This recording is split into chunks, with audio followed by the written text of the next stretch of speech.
Dans les dernières années, en fait, la génération d'aujourd'hui fait en sorte que l'entraînement physique, être en forme, être fort, être gros pour un gars, avoir l'air imposant, c'est la mode. Donc, tous les gars veulent ça, puis toutes les filles veulent être minces, veulent être sportives, veulent fréquenter un gym dans leur routine quotidienne, dans le fond. C'est sûr qu'on voit drastiquement, dans les dernières années, si on regarde les pourcentages, on voit une augmentation, justement parce que la société fait en sorte que ça regarde bien, être en santé, c'est tendance.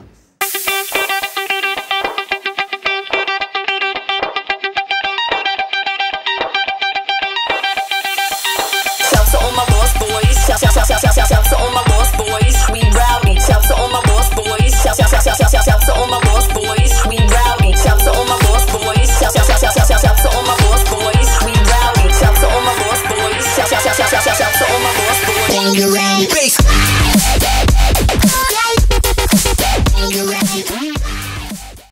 La mode aujourd'hui, c'est de venir s'entraîner.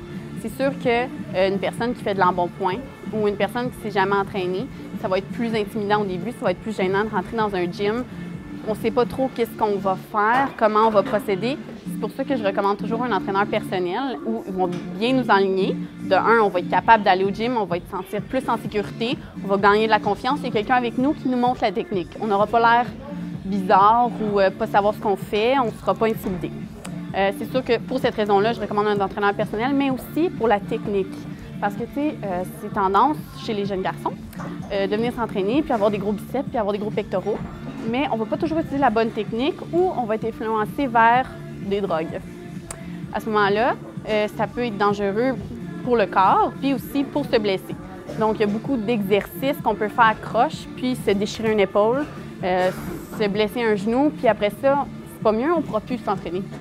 OK, donc ça ici, ça va être la machine Preacher Curl. Donc le Preacher Curl, c'est ça ici.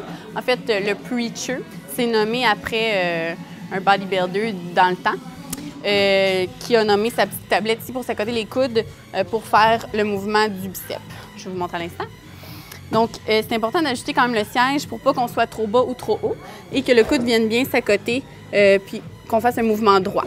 Donc, je vais chercher ça ici. Il y a plusieurs façons de le faire. Je vais vous montrer celle-ci. Et on fait juste plier comme ça ici. Le dos, c'est toujours important qu'il reste très droit et non courbé. Puis on veut que les épaules soient par en bas et vers l'arrière. Les entraînements, en fond, sont faits cas par cas. Donc, on isole les entraînements.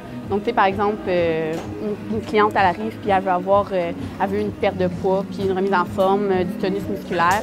Je vais lui prescrire quelque chose pour elle. Donc, pour elle, je veux dire, si elle a des problèmes de santé, si elle a déjà fait ça auparavant, sortir son corps de sa zone de confort à elle.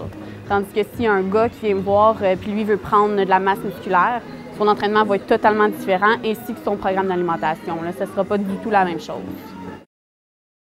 On va toujours prioriser les aliments dans leur forme leur plus naturelle. Donc, tu sais, une orange, ça va être beaucoup mieux de manger une orange que boire un verre de jus d'orange, même si ça dit que c'est 100% pur. Parce que dans le fond, ce qu'ils font pour faire du jus d'orange, c'est qu'ils vont amener l'orange à être extrêmement mûre, presque expirée, moisie, puis ça va augmenter le taux de sucre.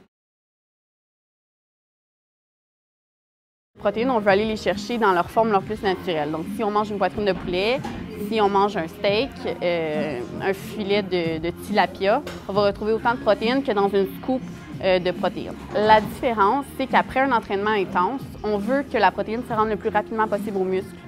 Donc, au niveau de la digestion, si je mange un steak, ça va prendre 4 heures à mon corps à l'ingérer, puis mes muscles vont prendre un certain temps avant de recevoir cette source de protéines-là. C'est pour ça que le shake de protéines, qui est liquide, va se rendre beaucoup plus rapidement parce qu'il va prendre peut-être 30 minutes, 1 heure à digérer.